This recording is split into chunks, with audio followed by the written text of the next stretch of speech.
Good evening to our global audience and a warm welcome to Primetime News on this chilly Thursday evening here in Windhoek. I'm Michael Madimba. In the lead tonight, the controversial genocide deal, skewed and slow land reform process, and unity among Namibians were among the topics that featured predominantly behind closed doors during a meeting between President Dr. Hage Geingob and the Ovambanderu Traditional Authority. Edward Mumbu Jr. was at State House and filed our first report. The meeting lasted for over 2 hours at State House on Wednesday. Before the media was asked to vacate the presidential boardroom, Geingob stressed unity among Namibians, saying, "We must disagree without being disagreeable." On their side, the Ovambanderu delegation expressed gratitude for being presented with an opportunity to deliver their bucket of grievances at the head of state's doorsteps. 2 hours later, the traditional body spokesperson, Eleni Henguva, gave an insight into what transpired in the private meeting. Among others, the traditional authority submitted a dossier to Geingob in which their issues are captured. It remains classified. He said land is always an issue because they are talking about community development and as a source of development. On the widely contested $18 billion Namibian genocide pact signed between Germany and Namibia, Henguva said it is a good basis for laying a foundation. On to COVID-19 related news. According to an Afrobarometer survey released on Wednesday, vaccine hesitancy is still hampering the fight against the pandemic. Xinhua brings us a detailed report. An Afrobarometer survey added, overall, Namibians are quite satisfied with the government's handling of the pandemic, including its efforts to limit disruptions to children's education and to keep health facilities stocked with resources to deal with the pandemic. It said they are, however, less satisfied with government's distribution of aid relief, and a majority believe that resources meant for fighting the pandemic were lost due to corruption. According to the survey, the prevailing vaccine hesitancy remains a cause for concern. The survey added that although most travel restrictions, mask requirements, and other social distancing measures have been lifted to aid the hard-hit tourism sector, the industry remains concerned about its prospects due to high vaccine hesitancy and the threat of another wave of infections. The Ministry of Health and Social Services on Monday announced that the country is to destroy more than 300,000 expired COVID-19 vaccine doses worth $1.6 million. On to some rather sad news.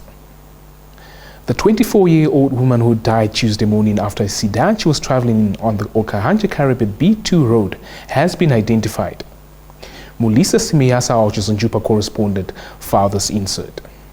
Spokesperson of the Namibian Police Force Nampol in the Otto-Zonjupa region, Inspector Maureen Beha, in an interview with the Namibia Press Agency today, said the woman was identified on Wednesday as Laurentia Lynn Swartz. Swartz was positively identified by relatives. Beha added that the 3 other Angolan nationals who were with her in a sports sedan are an adult male who allegedly was the driver, a 22-year-old man, and a 23-year-old woman. The 3 sustained slight to serious injuries and were transported to a hospital in Okahanja, where they received medical attention the same Tuesday afternoon, she said. Their vehicle allegedly had a right tire burst, which caused the driver to lose control, and it veered off to the right side across the road where it overturned several times. Beha said Swartz was killed on the spot. The vehicle was traveling from the direction of Karabeb to Okahanja at approximately 30 kilometers west of Okahanja. At about 35 minutes past 2, it overturned. Police investigations into the matter continue.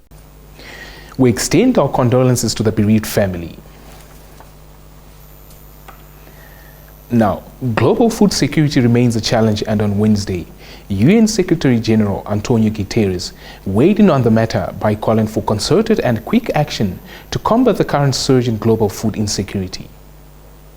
During a ministerial meeting on global hunger at the UN headquarters in New York, the UN chief said the number of severely food insecure people had doubled in just 2 years, from 135 million pre-pandemic to 276 million today, with more than 500,000 experiencing famine conditions an increase of more than 500% since 2016. He said these frightening figures are inextricably linked with conflict, as both cause and effect, and if people are not fed, then conflict feeds. Guterres noted the climate emergency is another contributor to global hunger, pointing out that 1.7 billion people were affected by extreme weather and climate-related disasters over the past decade. In addition, the COVID-19-induced economic shock has compounded food insecurity by reducing incomes and disrupting supply chains, resulting in an uneven economic recovery. Guterres says the access to financial markets has been restricted, with some developing countries now on the brink of debt default. The UN chief stressed now the war in Ukraine is amplifying and accelerating all these factors. When we return, cooking oil and fats increase month on month in South Africa.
In our primetime B segment tonight, we begin in neighboring South Africa, where cooking oil and fat prices increased by 5.9% between March and April. Xinhua brings us this report. Competition Commission spokesperson Siyabulela Mukuga told Xinhua they are monitoring food prices. They have encouraged retailers to be cautious in terms of excessive price increases. There has been an outcry and great concern over food and fuel price increases. He said price increases between 25 and 30% were excessive and encouraged consumers to lodge complaints with the body. The annual inflation rate for consumer prices in April was also 5.9%, unchanged from March. This is the third time in 5 months that the annual rate has reached 5.9%, testing the 6% upper limit of the Reserve Bank's monetary policy target range. However, the increases in fuel prices between March and April exacerbated the inflation problem for consumers in South Africa. Compared with this time last year, fuel was 29.2% more expensive. In June, consumers should expect higher petrol prices, according to economists. Moving northeast to Zambia, where the country's central bank on Wednesday maintained its key lending rate on account of the continued decline in the inflation rate. Xinhua furnishes us with the details. The Bank of Zambia kept the monetary policy rate at 9% as the inflation continued to decline, with projections showing further decline towards the target range of 6 to 8%. Danny Kailaila, the governor of the central bank, said the annual overall inflation rate has continued to fall in the first quarter of 2022, declining to 14.1% from 18.9% in the last quarter of 2021. The central bank chief, however, told reporters during a press briefing that the increase in global energy and food prices, worsened by the Russian-Ukraine conflict, as well as the outbreak of more infectious strains of COVID-19, poses risk on the inflation outlook. And with that, we've come to the end of the bulletin's top segment. Stay tuned for sports news, but first, your economics roundup and the weather forecast.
Good evening and welcome to Sport Planet. I'm Joy Gosses.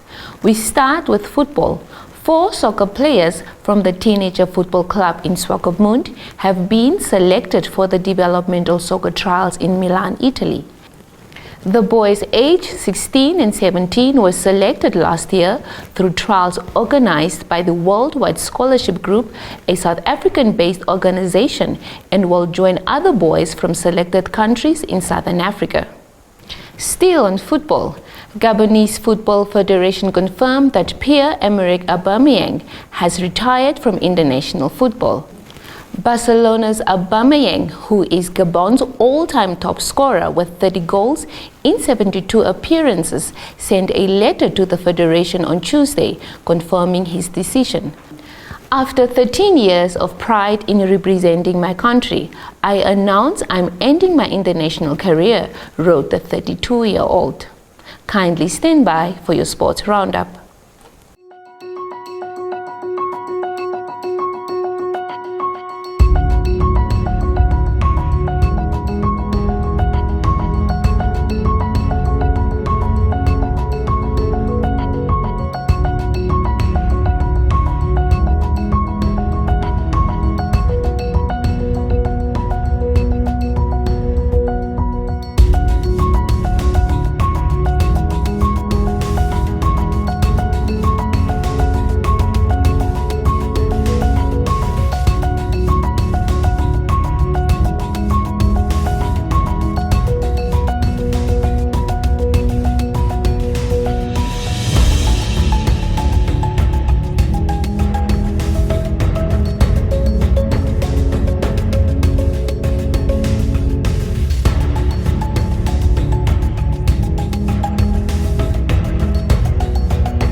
That's all the news we had for you this evening. Thanks for watching. If you are new to this channel, please subscribe, like, share, and hit the notifications bell to stay posted on the latest happenings locally and globally. Feel free to interact with us in the comments section. From myself, Joy Gosses, and the entire production crew, it's good night.